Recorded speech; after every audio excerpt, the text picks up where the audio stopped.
Hi, my name's Marceline, and this is the year my sister kicked me out of Christmas because I'm just a janitor. Not because I caused a scene, not because I forgot to RSVP, but because I didn't fit the image she wanted to present. They smiled for family photos while I stood outside, pie in hand, wearing the coat I gave her. The same coat she once called too cheap to wear in public. I paid her tuition. I paid their mortgage. I kept the lights on. Quietly. But the moment I stopped paying, I wasn't family anymore. And that's when I decided to stop being invisible. What happens when the person you've been funding pretends you don't exist? What would you do if you were me? I pulled up to my parents' house just before 6, gripping the pie dish on the passenger seat like it was the only thing holding me together. The lights on the roof blinked in rhythm, synchronized and perfect. Nothing like how I felt. There were 2 catering vans in the driveway. 2. So much for just family this year. I parked 2 blocks down, same as always. Mom had a thing about guest parking making the front lawn look messy. As I walked toward the house, the smell of clove and roasted ham drifted into the air, blending with the sharp cold of December. I adjusted my jacket, a plain navy windbreaker, with my work badge still clipped to the zipper. I hadn't had time to change after my shift ended at 3. It was either bake the pie or iron something festive. I figured the pie would matter more. Apparently, I figured wrong. Delilah stepped out onto the porch the moment she saw me. Her eyes went straight to the badge, then flicked up to my face like she'd just spotted an uninvited reporter. "Hey! Could you, use the back entrance?" she said, keeping her voice low and smile frozen. I stared at her. "What?" "The back door," she repeated, glancing over her shoulder. "Dorian's family is already here. I just think it's better if they don't see you in that. You know how image-conscious they are." I stood there, pie in hand, not moving. Her words didn't hit me all at once. They trickled in slowly, like a leak you don't notice until the carpet's soaked. "I'm your sister," I said. No anger, just facts. Delilah shifted, clearly uncomfortable. "It's not about that. You always help in the kitchen anyway. I thought it would just be easier." That's when Mom appeared. Perfect timing, as always, when someone needed rescuing, from me. "Marceline," she said with that bright, brittle tone she used on Facebook Live, "Delilah's under a lot of pressure tonight. Just help from the kitchen, like you always do. Let's not create tension, okay?" Like I always do. The words landed harder than they should have. Like I was an employee who forgot her name tag, not someone who'd once donated plasma to keep our lights on. I looked down at the pie, pecan, with toasted bourbon glaze, and handed it over. "Here," I said. "Enjoy." Mom took it like I'd just delivered a catering order. No hug, no thank you, nothing. Behind them, through the glass door, I could see Dorian's parents laughing with Dad by the fireplace. The whole house glowed, but none of that warmth reached the porch. I turned around and walked away. By the time I reached my car, the cold had crept through my jacket, but I hardly felt it. I sat there in the driver's seat, engine off, hands on the wheel, just breathing. They made room for caterers, valet, photographers, but not me. The driveway was for people who mattered. I remembered the tuition transfer I made last September, $4,500 from my savings. Double shifts, no vacation days, eating cereal for dinner so Delilah wouldn't have to pause her pre-law semester. I never asked her to thank me. I just didn't think she'd erase me. A thought pushed through, slow and steady. I'm the janitor they don't want in the family photos. But I paid for the backdrop. My phone buzzed once with a text from a coworker. Holiday memes and a "hope you're doing okay." I didn't respond. I just sat there, watching the frost grow on the windshield. At some point, I pulled out of the neighborhood. I didn't rush. This was the last time I'd show up for people who only noticed me when something broke. I didn't even make it past the stop sign at the end of the block before I turned the car around. Not because I wanted back in. That part of me had already gone quiet. But I'd left the pie behind. No, not the one I handed to Mom. The other one. The backup I'd kept in the passenger seat, just in case Delilah forgot to make room for mine in the fridge like last year. I wasn't going to eat it. I couldn't. Not after that. So I parked again, this time farther down, behind the neighbors' hedges, where no one would notice. The air had turned sharper. I wrapped my arms across my chest and walked toward the back of the house, the kitchen side. Quiet, careful, like I'd been trained to move around them unseen. When I got to the porch, one of the caterers cracked the door. I handed the pie over without saying anything, just gave a nod. He thanked me with a puzzled look. I guess I didn't look like a guest. Or maybe I did, just not the right kind. Instead of walking off, I hesitated near the entryway, just outside the dining room, where the light spilled through the curtains. I stayed in the shadows and listened. Inside, the clinking of glasses and that too polite laughter filtered through.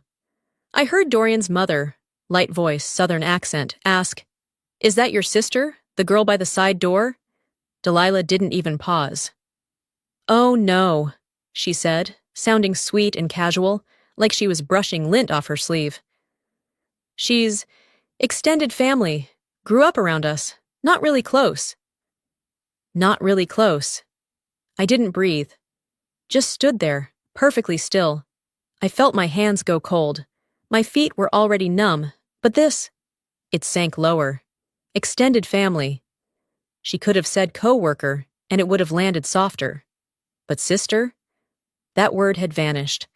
I stepped back from the window. My heart wasn't racing. It wasn't breaking. It just steadied. Like a decision had settled inside me without asking for permission. A few minutes later, one of Dorian's relatives, some uncle or maybe a cousin, stepped out to smoke. He glanced at me, gave me a little nod, then held out his empty wineglass. "You mind grabbing me a top off?" he asked. I blinked. "Excuse me?" He smiled. "Sorry, are you one of the staff? The caterers or janitorial crew maybe?" The irony hit so precisely, I almost laughed. But instead, I took the glass, carried it inside, set it on the kitchen counter, didn't say a word. No one noticed me come in. No one noticed me leave. I walked out through the back door again, past the trash bins, and down the icy path toward the street. As I reached the edge of the driveway, I glanced back one last time at the house glowing with all the false warmth of curated hospitality. In that moment, I understood something with crystal clarity. I wasn't a member of this family. I was a fixture, a reliable pair of hands, background. And when background starts to speak, people get uncomfortable. I crossed the road, got into my car, and shut the door gently behind me. The engine hummed to life, but I didn't drive off right away. I sat there, gripping the wheel with one hand, the other resting on the fabric seat that still smelled faintly of cinnamon and cleaning solution. The kind of smell you only notice when the chaos dies down. I whispered to myself, barely loud enough to register, but I heard it anyway. They only see what makes them look better, and I never will. Back at my apartment, I didn't even bother locking the door right away. I just stood there for a minute, letting the silence settle in. No hum of chatter, no clinking glasses, no faint echoes of forced laughter. Just my fridge's low whine and the creak of the floor when I stepped inside. The place was small, 4 walls and a window that overlooked the parking lot, but it was mine. A leftover sandwich from 2 nights ago sat untouched on the counter. I took off my jacket, peeled off the shoes that still smelled faintly of industrial soap, and tossed my keys onto the table. Then I walked over to the little tree I'd bought from a hardware store clearance bin. It was fake, barely 3 feet tall, and still had the plastic price tag dangling from one of its bent branches. I sat on the floor, leaned back against the edge of my couch, and opened my phone. One notification after another. New posts, new comments, tagged photos. Curiosity got the better of me. I tapped through. There they were. Delilah in her red velvet dress, standing beside Dorian, both glowing like a Hallmark commercial. My parents smiling in the background, wine glasses raised. There were shots of the food, the matching napkins, the dessert table with the pie I'd brought, carefully uncredited. I wasn't in a single photo, not even a blurry one. It didn't hurt in the usual way. It just felt expected. Like being cropped out was just the unspoken family policy. I closed the app and placed the phone face down. The silence returned, but this time it invited something else. Memories. Not the sweet kind people post for Throwback Thursday, but the type that stay buried because they're heavier than they look. I was 12 when I first understood where I stood. Delilah had won a spelling bee. Mom hosted a full dinner to celebrate. Balloons, a cake from that overpriced bakery downtown. She even invited the pastor and his wife. That same week, I placed second in an essay contest run by the city sanitation department. Something about environmental awareness. No one said a word. I'd brought home the certificate, stuck it to the fridge with a magnet, and watched it slowly get covered by grocery lists and pizza coupons. At dinner a few nights later, I tried to talk about it. Dad had interrupted me mid-sentence, said, "Let Delilah speak first. She has more important updates." That was the night I stopped bringing things home. Back in the present, I stood up and walked to my desk. Pulled open the drawer where I kept old tax files and scanned receipts. Near the bottom was a thin folder, one I hadn't looked at in months. Inside was a copy of the first payment I ever made toward Delilah's college tuition, $500, wired directly to the university's account. I'd worked 2 overnight shifts to make that happen, skipped lunches, borrowed gas money from a coworker, and still made it on time. No one ever asked who paid. No one wanted to know. As her semesters piled up, so did my hours.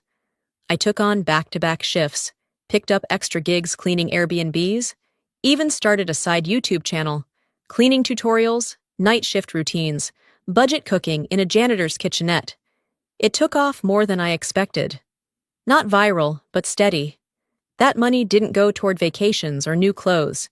It went to books she never thanked me for. Rent she never mentioned.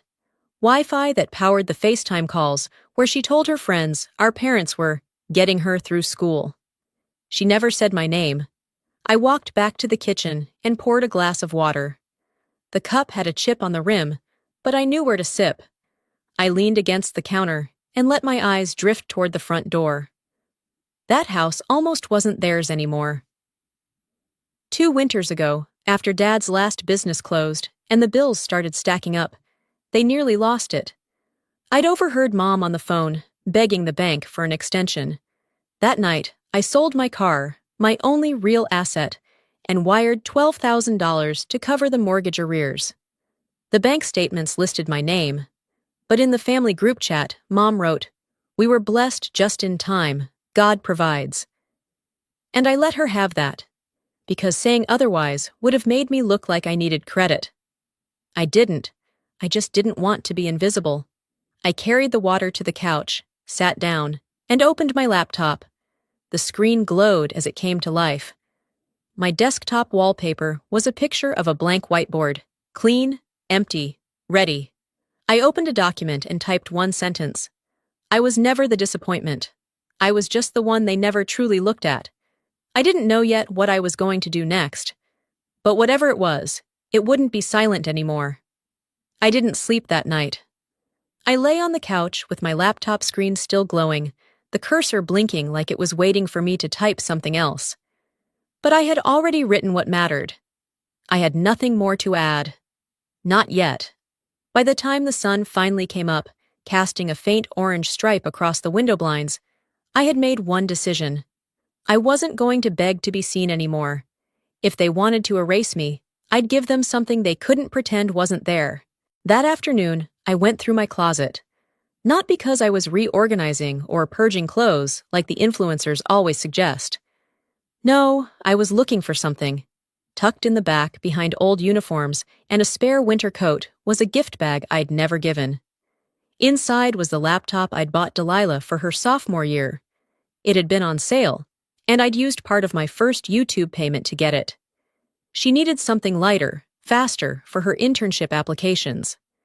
At least, that's what she'd said. She never asked where it came from, just assumed. I powered it on. The password was still saved, my old email tied to the purchase. I opened the browser, out of habit more than anything, and saw her Instagram page open in one of the tabs. There she was, holding that same laptop in her arms, posted 2 nights ago. The caption read, "He knows me so well. Thank you, Dorian." I stared at the screen. My thumb hovered over the trackpad for a long time. Not because I was shocked, but because I wasn't. Not even a little. I closed the laptop slowly. Then I picked up my phone. A new notification pinged from a group photo I had been tagged in. Well, not me, technically. Just the top of my head, partially cropped, in the corner of a wide shot of the Christmas table. Everyone smiling, me near the kitchen doorway, blurry, an accident of framing. My name wasn't listed. No one commented asking where I was. They had edited me out so cleanly, I felt like a ghost who never died. As I was setting the phone down, it buzzed again. A message, Aunt Judith. "Your mom said you didn't feel like joining the party this year. Hope everything's okay. You were missed." I blinked. The wording wasn't what hurt. It was the certainty, the casual lie, the rewrite of reality. I didn't reply. I didn't need to. Instead, I opened my notes app and typed one sentence. They rewrite the script while I'm still acting in the scene. It wasn't dramatic. It was a fact. That evening, I sat at my desk and drafted an email. I didn't rage. I didn't accuse. I attached a PDF, a summary of every tuition payment I had made since Delilah's freshman year. Clear, itemized, date-stamped, no commentary, just data. In the subject line, I typed, "Just so you know," and in the body, "Thought you should be aware of who actually paid for your Wi-Fi." Then I scheduled it, to send 1 week later. Not immediately, let it sit. Let it land at the right time, like a subtle ripple before a shift. After closing the draft, I logged into my YouTube dashboard. One of my recent videos, cleaning routine, overnight hospital shift, had just passed 2 million views. I read through the comments. "You remind me to stand tall in my small job." "My mom's a janitor too. You make her feel seen." "You changed how I talk to the custodial staff at my kid's school. Thank you." I didn't cry, but I did smile. It wasn't pride. Not yet. Just a quiet exhale. The kind that comes when someone, somewhere says, "I see you." I whispered to the screen, "They can erase my name, but they can't unwrite the receipts." I looked at the date on the corner of my screen. December 26th. I set an alarm on my phone for January 1st, not to ring in a new year, but to make a decision, one that had been forming, quietly, ever since someone handed me a wine glass and mistook me for the help. This time, I'd be choosing myself, and I wouldn't need permission. I didn't hear the alarm when it went off on New Year's morning. My body was awake before my phone even buzzed. That kind of stillness, the kind that arrives when a decision has finally landed, doesn't need reminders. I got up, made coffee the way I always do, cheap beans, no cream, and stared out the window at the quiet street below. A new year, but not a new me. Just a clearer one. That afternoon, I was halfway through mopping the kitchen floor when my phone lit up with a text. From Dad. I hadn't heard from him since before the holidays. "Let it go, kid. Don't make this bigger than it is. She's young. You know how Delilah gets." "No. How are you?" "No. I'm sorry." Just a tap on the shoulder from a man too scared to stand between a fire and the one who said it. I read it twice, maybe 3 times. Not because I didn't understand it, but because I did. Completely. It was the same soft pressure he'd always used to keep me in my place. Passive, quiet, and expected to disappear so others could remain comfortable. I didn't reply. I didn't argue. I just deleted the message and dropped the mop into the bucket. Later that evening, I found myself driving. No destination, just reflex. My hands knew the way. I pulled onto the same street I'd grown up on, watched the familiar porch lights flicker on, one by one.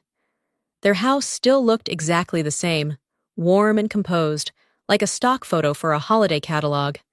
The laughter reached me before the headlights did. Not loud, but just enough to know someone had something to celebrate. I parked across the street and left the engine running, heater humming. I reached for the coat on the passenger seat, an old camel-colored wool piece I'd given Delilah back in college when she came home freezing without a winter jacket. She said she loved it, said it felt like something a real lawyer would wear. I found it months later, tossed in a bag marked for donation. I pulled it tighter around me now. It didn't fit perfectly anymore, too loose in the shoulders, worn at the seams. But it was mine again, and maybe it always had been. I got out and stood across the street, hands in my pockets, breath fogging the air. I didn't go to the door. I didn't need to. I just stood there, watching the silhouettes move behind the curtains. Dad in his recliner. Mom pacing with a wineglass, probably telling someone a story where I was the troubled one. I didn't feel small anymore. I felt separate, and that difference mattered. Back in the car, I opened my email and scrolled down to the draft I'd been working on for days. It wasn't long, just 3 lines and a PDF attachment. Subject, no longer invisible. Body, effective immediately, all future tuition support has been terminated. See attached for payment records. I clicked send. There was no dramatic music, no tremor in my fingers, just a subtle shift, like pulling a thread from the hem of a garment you've worn too long. It was done. Driving home, the streets were quiet. Boise always fell into this sleepy, breath-held silence on nights like this, right after fireworks and before the new resolutions started sounding hollow. I pulled into my building's lot, climbed the stairs, and found a small white envelope poking out of my mailbox. No return address, just my name, written in handwriting I vaguely recognized. I opened it once I was inside, coat still on. It was from a woman I used to work with at the hospital, one of the senior janitors who retired last fall. She'd followed my cleaning channel. "You made me feel proud of what I did. I used to avoid telling people what I used to do. Now I show them your videos." I pressed the letter against my chest. No tears, just a long, steady inhale. This was validation not rooted in guilt or manipulation. This wasn't someone trying to shape a narrative around me. This was someone who saw me, exactly as I am, and said, "Keep going." I sat down at my desk, phone buzzing again. I glanced at the screen. Delilah. One text. "What did you do?" I didn't open it. I didn't need to. I set the phone face down and walked to the kitchen, poured another cup of coffee, and took my time drinking it. The coffee had gone lukewarm in my hands by the time the sun slipped through the blinds. I'd left the phone on the counter, untouched, face down, still vibrating every hour or so with another call or message. I didn't need to look. I already knew what was coming. By 8:13 a.m., the first real crack showed. Delilah's school account had sent out an automatic alert. Payment failure. No active payer listed. Access to the course portal suspended pending tuition resolution. I wasn't there to see her reaction, but I could imagine it, wide-eyed, half-dressed, calling the registrar, trying to blame it on a system error. Maybe she even cursed at a poor student assistant who didn't deserve it. Either way, the result was the same. I'd pulled the plug, clean, final. Later that morning, I walked down to the corner market for more coffee grounds. The air was brittle. My coat, zipped up to my chin, did little to stop the sting. As I stood in line behind an elderly man debating between 2 brands of crackers, my phone buzzed again. A number I recognized. I let it ring. The moment I got home, I saw the notification I'd been waiting for. She'd posted. On her story, a close-up of her coffee mug, her manicured hand gripping it just tightly enough to show tension. The caption read, "Some people love watching you fall, especially when they helped you climb." I stared at it for a long moment, jaw set. She was throwing the first stone while pretending to be the one bleeding. What she didn't expect, though, was someone to throw it back. I clicked through. The comments were already rolling in under an older post from her, an image from earlier that week, showing her in a deep green dress at a New Year's Eve dinner. Caption: gifted. He knows me so well. That dress. I knew it instantly. The shimmer in the fabric, the cut of the waistline. I remembered steaming it carefully 2 years ago, making sure there were no wrinkles for her internship interview. I bought it with a store coupon and tip money from 2 overtime shifts. She never thanked me for it. Now it was rebranded as some grand romantic gesture from a man who barely knew her wardrobe. And that's when the first comment hit. Wait, isn't this your sister? It came with a screenshot. My face, paused mid-frame from one of my cleaning videos, recognizable now. My handle tagged. The internet never misses. Then another. Didn't you say you were on scholarship? A third.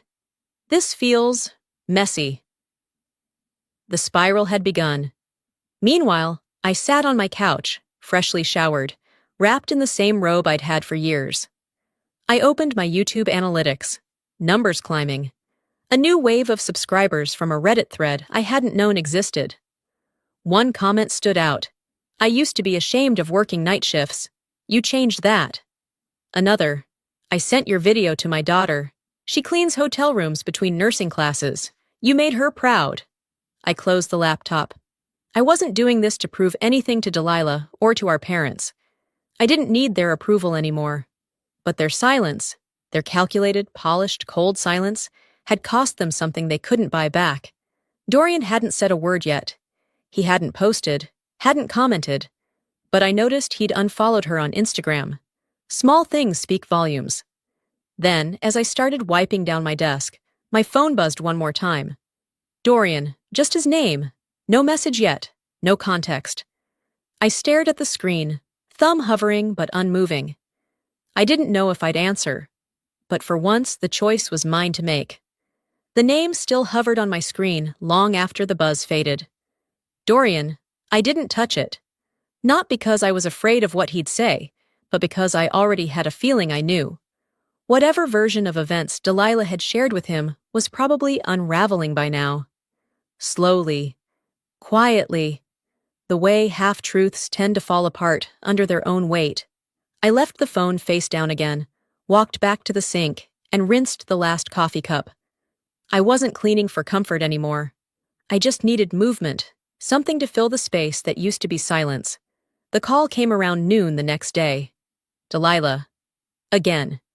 This time, I answered. Her voice hit me immediately, sharp, high-pitched, already breathless.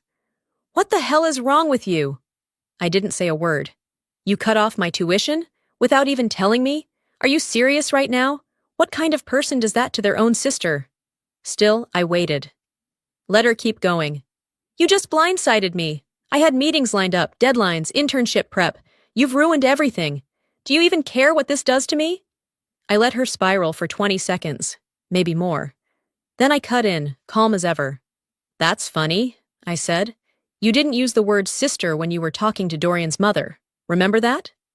Silence. Then came the tone I knew too well. The switch flip, the performance. Look, I was trying to protect you. You know how people judge. It wasn't personal. I almost laughed.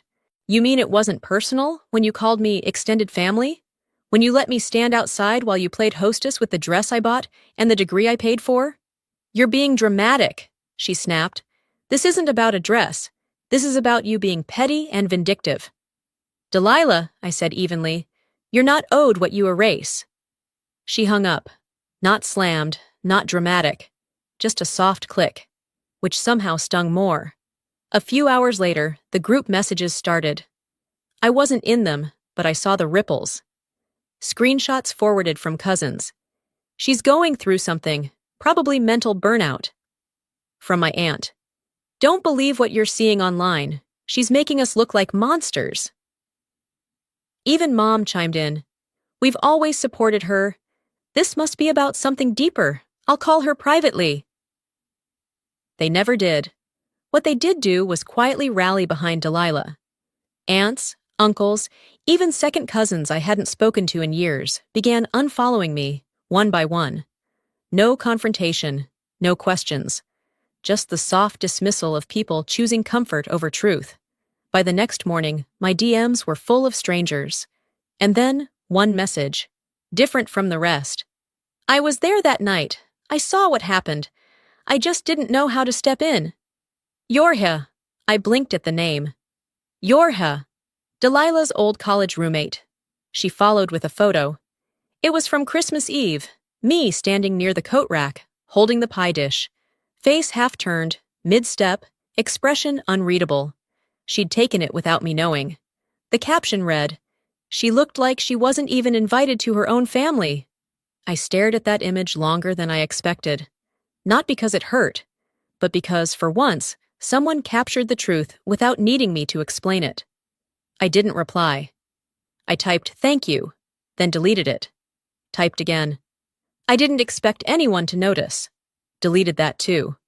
Instead, I uploaded a new video to my channel. No caption, no hashtags, just the thumbnail. A table being wiped clean in slow motion. Yorha's photo, slightly blurred, resting at the corner of the frame. No commentary, no explanation, just presence. I posted it and shut off my phone.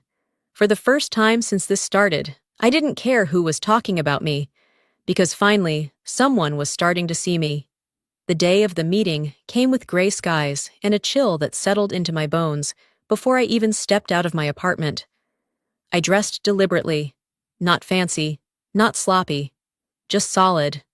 Dark jeans, black turtleneck, a wool coat I'd bought for myself on clearance 5 years ago. It still fit. That felt like a quiet win. By 9:50 a.m., I was parked 2 blocks from the cafe. Not out of shame, just habit. I sat there for a few minutes, watching people come and go.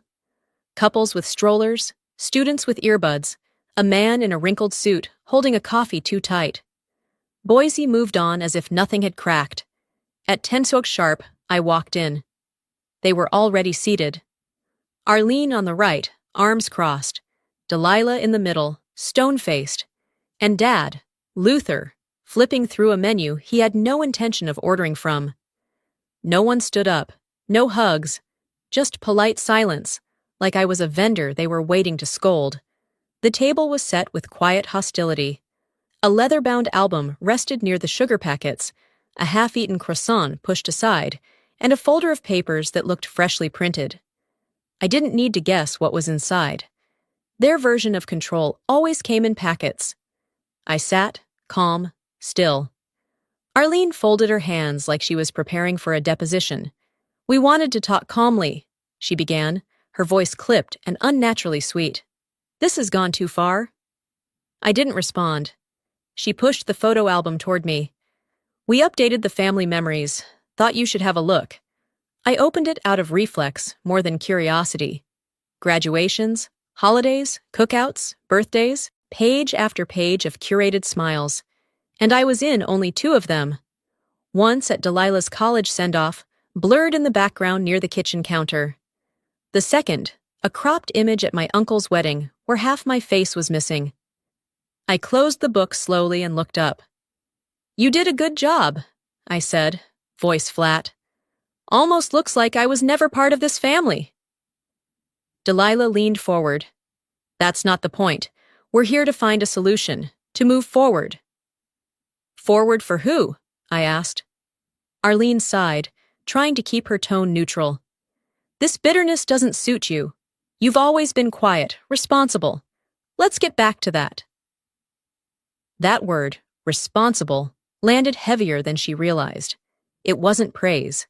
It was an expectation. A leash. I reached into my bag and pulled out a white envelope, placed it directly in front of Delilah. I brought something too. Inside were copies of every tuition payment I'd ever made, statements from the bank when I covered the mortgage, screenshots of her Instagram post about the dress. On top of the stack, a letter. It read, "Visibility isn't something you earn. It's something you stop giving away. No dramatics, no raised voice." I let the paper do the speaking. They flipped through the pages. Arlene's mouth moved slightly, like she wanted to say something but couldn't find a script. Dad looked at the table like it might rescue him. Delilah's expression didn't crack. but her knuckles went white as she gripped the envelope. Finally, Arlene broke the silence. "So, this is it? You're just going to walk away?" I nodded. I was never invited to stay. I was tolerated. Delilah's tone sharpened. "You'll regret this when the world forgets about you." I stood slowly, buttoning my coat. I don't need to be remembered by people who never saw me to begin with. I walked out. No slamming chairs, no tears. Outside, the wind had picked up. I paused on the sidewalk for a second, letting the cold bite into my cheeks. Then I heard it. A small voice, maybe 6 or 7 years old. "Mom," the girl said, tugging her mother's coat. "That's the lady from the video. She cleans like magic." Her mom smiled awkwardly. "Yes, honey, I think that's her." I smiled, for real this time. Not out of vindication, just relief. Like something long overdue had finally settled. Not everyone has to clap when you leave the table. Sometimes it's enough just to stand up. The wind followed me all the way home from that cafe, rustling the hem of my coat like it had something more to say. I stepped into the apartment, dropped my keys on the counter, and stood still long enough to feel the quiet again. It was different now, less like a void and more like space, the kind you finally learn how to live in. 2 weeks passed like molasses. I didn't receive any calls. No one from the family followed up, not Luther, not Arlene. Delilah's name never lit up my phone again, and honestly, that silence felt earned. I woke up one morning, mid-January, still dark outside, and everything felt settled. I boiled water for tea instead of coffee, left the blinds closed. As I passed the envelope I'd left on the bookshelf, the one from the cafe meeting, I didn't flinch this time. I just nodded to it. A quiet agreement between me and the version of myself who wrote it. No one had opened it since. No one needed to. Its weight had already shifted something in the room. I checked my phone out of habit. No notifications. I scrolled aimlessly. Somewhere in the feed, I noticed a post from a mutual friend. A blurry group photo with a vague caption. "Life update. Some of us just need to reset." Delilah was in the background. Hood up, no makeup, not posing. Just small. The post said she'd taken a leave from school. "Focusing on mental clarity," they wrote. I didn't feel vindicated, but I didn't feel responsible either. Whatever came next for her, she'd have to own it. Just like I had to own what came after I stopped financing her illusion. That afternoon, I got an email from the local community center. Subject line, "Your voice matters."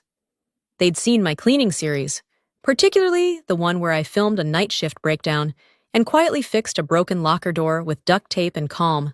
The message was simple. "We're launching a skill-building series for low-income teens. Would you be interested in leading a session?" I stared at the screen for a while, not because I didn't want to say yes, but because I'd never pictured myself being invited for something I hadn't begged to be part of. I wrote back, "Yes. Let me know what you need." Then I pulled out my old notebook and scribbled down a title for the session, "What They Don't See." Later that week, I visited the same diner I'd gone to right after Christmas. The place hadn't changed.